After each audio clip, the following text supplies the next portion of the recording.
Welcome Vivekanand face academy Sikar. आज quadratic equation की 5th part के अंदर आपका स्वागत है। आशा करता हूँ कि पीछे के जो पार्ट हैं उनको अच्छी तरह से आपने समझा होगा, अच्छी तरह से उसको लिख करके नोट्स को किया होगा, उनसे रिलेटेड क्वेश्चन अपनी बुक जो चलती है उसके अंदर निकालें। आपको लास्ट में पीडीएफ के माध्यम से भी प्रोवाइड करवाएंगे, क्वेश्चंस वगैरह सोल्व भी करवाएंगे, लेकिन आप लगे रहें। कोई भी दिक्कत हो कमेंट बॉक्स में आप बताएं। बाकी ज़्यादा से ज़्यादा शेयर करें, लाइक करें, सब्सक्राइब करें। चलो आज अपन लगभग ये मान लो कि क्वाड्रेटिक इक्वेशन की लास्ट क्लास होगी है, इसमें पूरा करवा देंगे। तो क्वाड्रेटिक इक्वेशन की पार्ट 5 है, इसके अंदर अपन पढ़ेंगे, ठीक है। चलो बेटा बहुत शानदार चीज बता दें इसमें।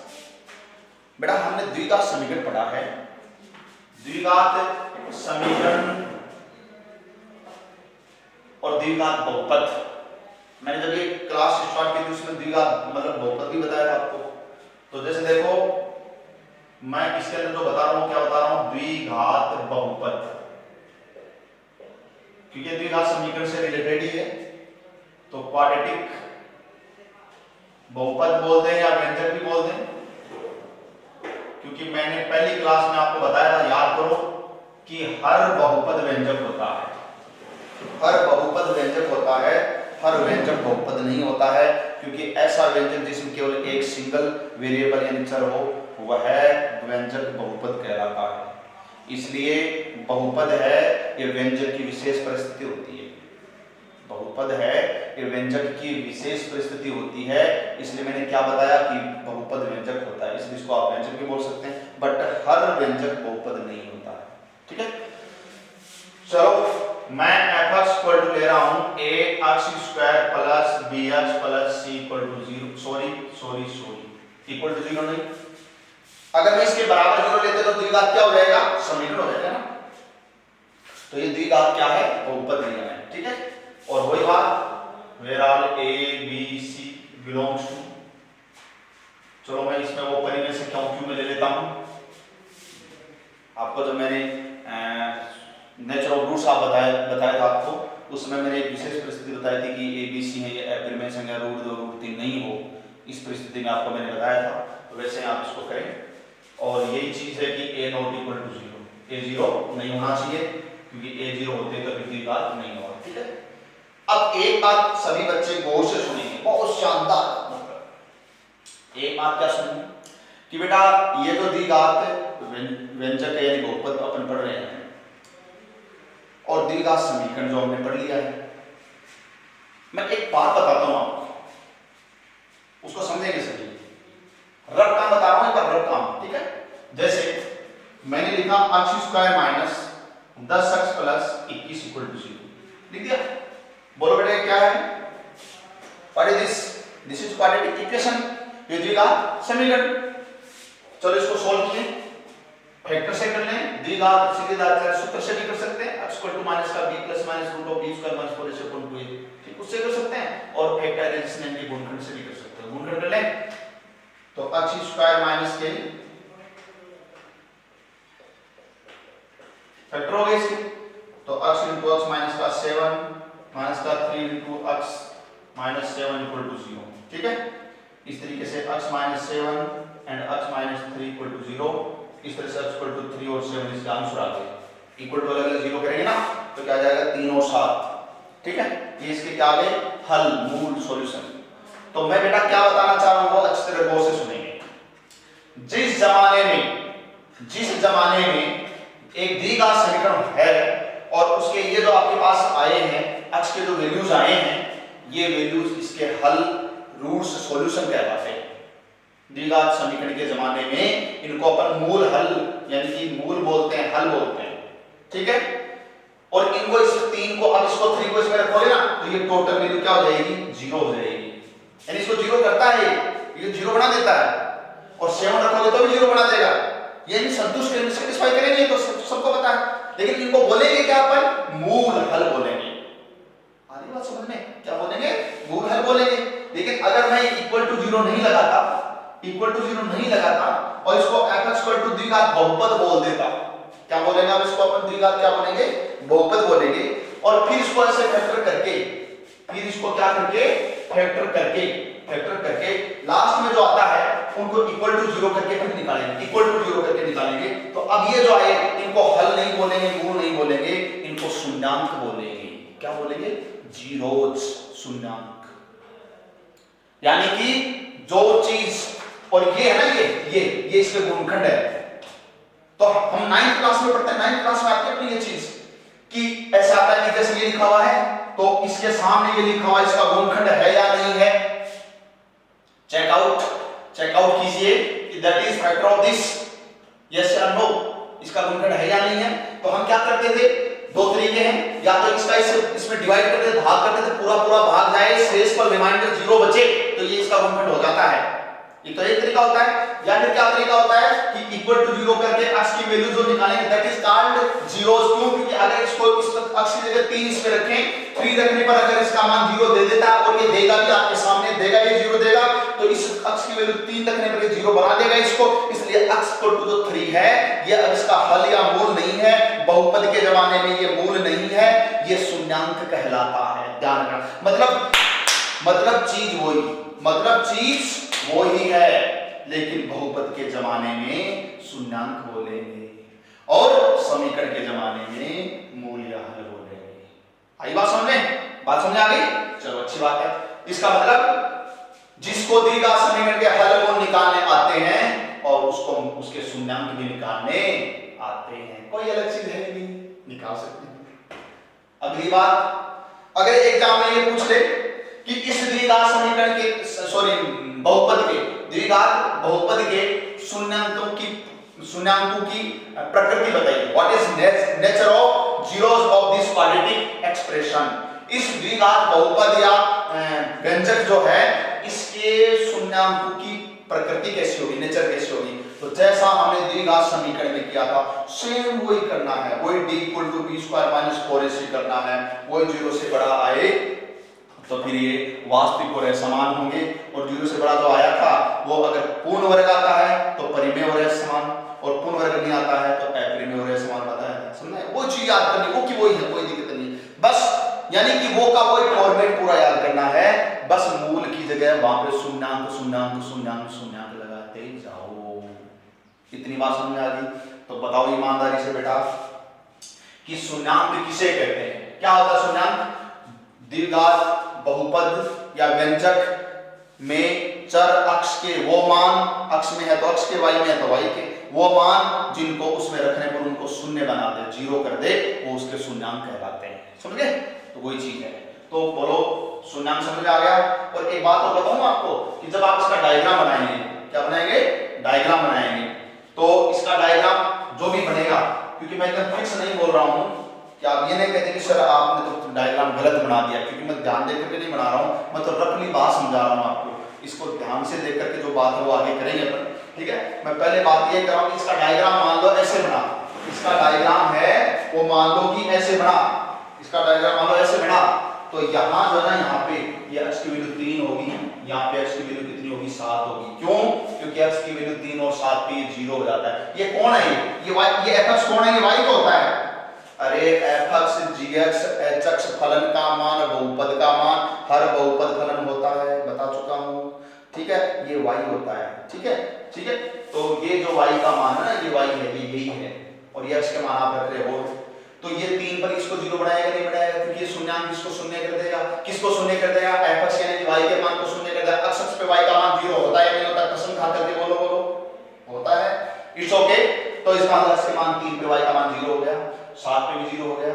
तो कहने का मतलब शून्यांक जो द्विघात जो बहुपद होता है, व्यंजक होता है, उसके शून्यांक अक्ष के यानी चर अक्ष के ऐसे मान होंगे जो उनको शून्य कर देंगे, और डायग्राम से देखें तो ये हमेशा आपको अक्ष के ऊपर मिलेंगे।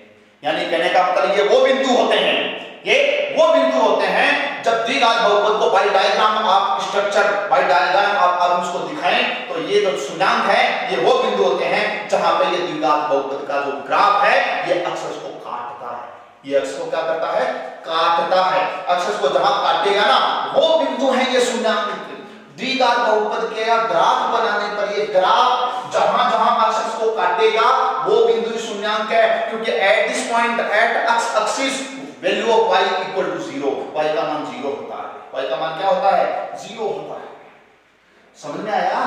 आएगा खटाक, ठीक है।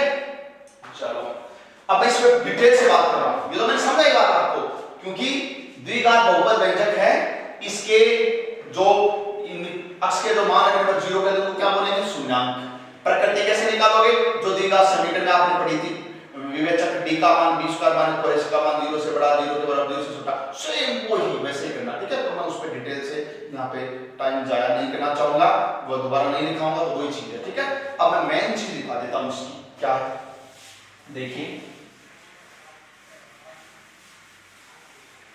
बेटा। एक बात बताइए, जैसे मान लीजिए इसी की मैं बात कर लेता हूं, और ले लो कोई भी,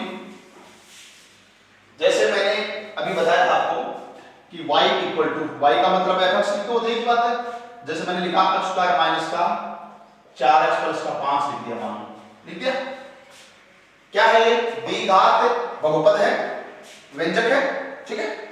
अब देखो इसमें इसको पूर्ण वर्ग y इक्वल टू, इसको परफेक्ट स्क्वायर पूर्ण वर्ग बनाओ, तो इसको लिखेंगे x माइनस 2 का होल स्क्वायर माइनस का 4। कल परसों मैं समझाया था, कल परसों का मतलब पहली क्लास के अंदर समझाया था मैंने आपको कि इसका वर्गमूल, x का गुणांक का चिन्ह आधा कर दो, होल स्क्वायर किसी का वर्ग घटा दो, लिख दिया।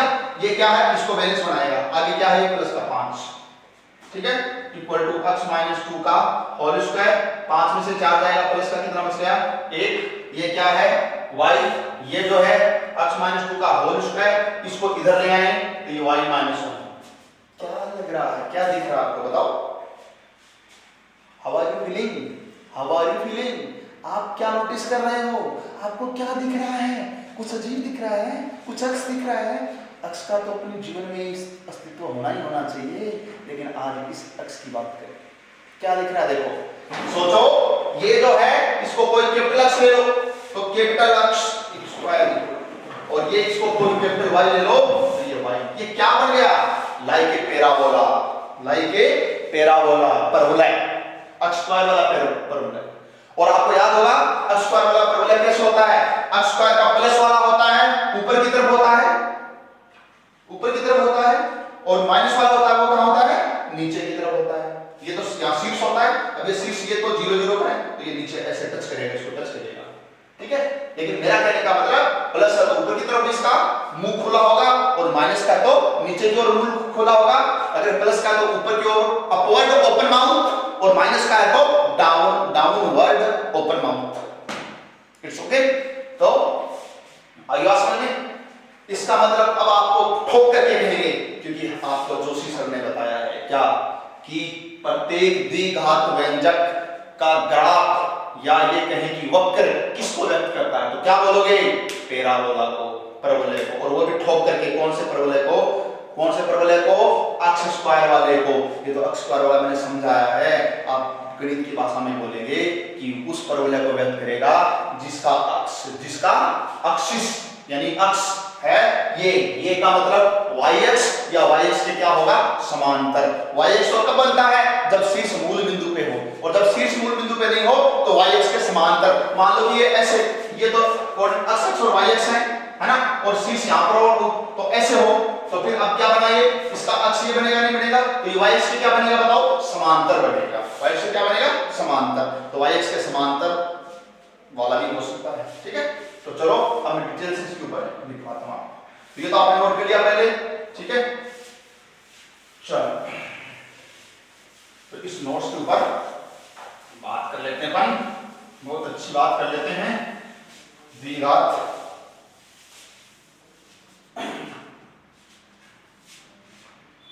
तो लेट f इक्वल टू यानी y equal to ax square plus bx plus c ABC belongs to y R और a not equal to 0।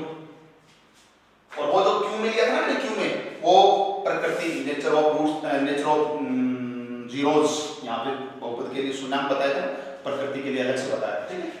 चलो ये कोई द्विघात बहुपद है, ठीक है। तो मैं शॉर्ट में लिखा देता हूँ सारी बातें, शॉर्ट में, एकदम शॉर्ट में, ठीक है। सबसे पहले प्रत्येक द्विघात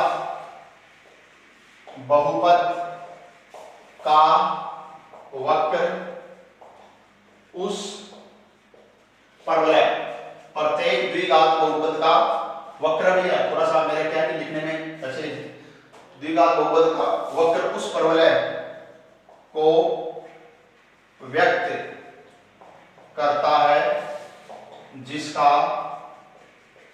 अक्ष y अक्ष के समांतर हो।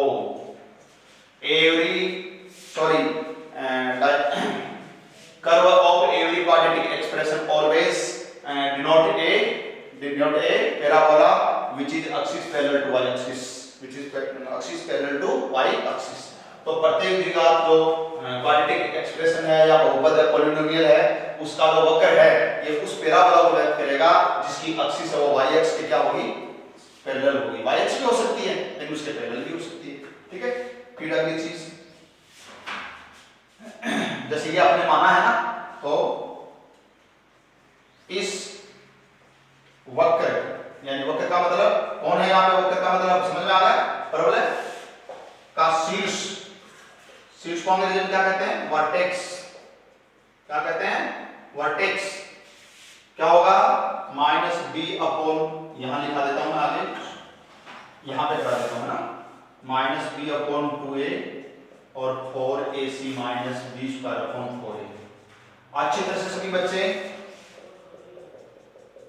याद करना भाई, ये जो परवलय बनेगा ये इसका जो वक्र अपन बनाएंगे ना, वक्र का डायग्राम बनाएंगे, परवलय बनेगा, पैराबोला बनेगा, तो उसका जो शीर्ष है उस शीर्ष का निर्देशांक अक्ष y, शीर्ष का जो अक्ष कोऑर्डिनेट y कोऑर्डिनेट निकालने का फॉर्मूला है वो ये होगा, अक्ष कोऑर्डिनेट होगा माइनस का b बाई a, ये b है, माइनस का b बाई a, और ये y कोऑर्डिनेट क्या है 4ac minus b square upon 4a।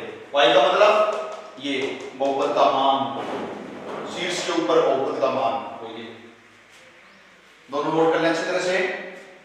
अच्छी बात है, बहुत शानदार टॉपिक है, लास्ट टॉपिक अपना ये मान लो द्विघात समीकरण के अंदर।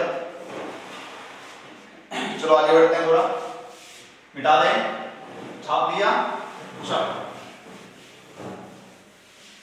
अब देखिए आगे, ये इसका स्विच हो गया।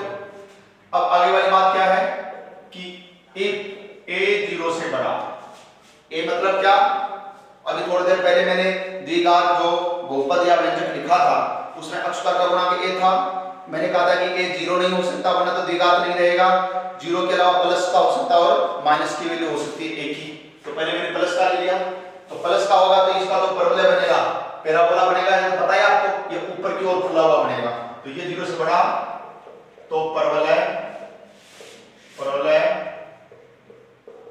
ऊपर की ओर खुला हुआ होगा।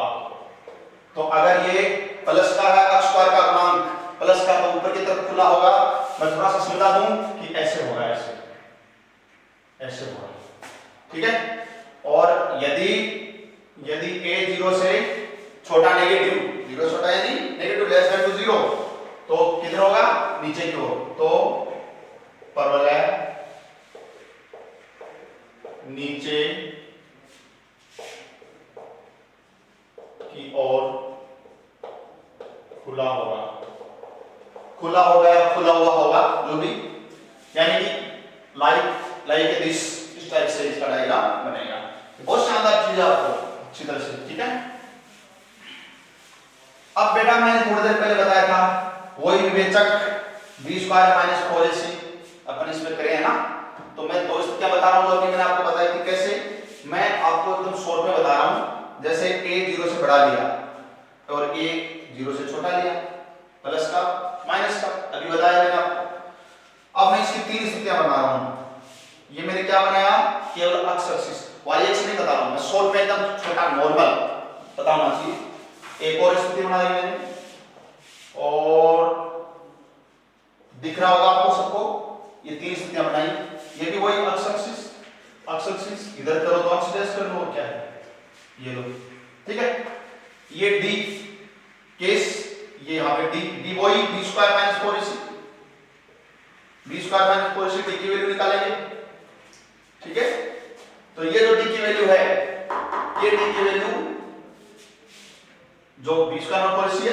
इस डी की वैल्यू 0 से छोटे के लिए बात कर रहा हूं, यानी कि लेस देन टू 0 के लिए। ये डी की वैल्यू, इसको थोड़ा मैं मिटा रहा हूं, इसको ऊपर वाले को इसको, तो ये डी की वैल्यू 0 के लिए कर रहा हूं ये डायग्राम, और ये डी की वैल्यू 0 से बड़े के लिए कर रहा हूं। तीनों बातें समझ आ गई इसके सामने। ऐसे इसके लिए भी लिख देता हूं एक बार, अक्ष और अक्ष डैश, ऐसे इसके लिए भी कर लेते हैं अपन, और इसके लिए भी कर लेते हैं। कुछ समझ में आ रहा है क्या? ऐसे ही ध्यान दो सभी, मैं डायग्राम से बता रहा हूं।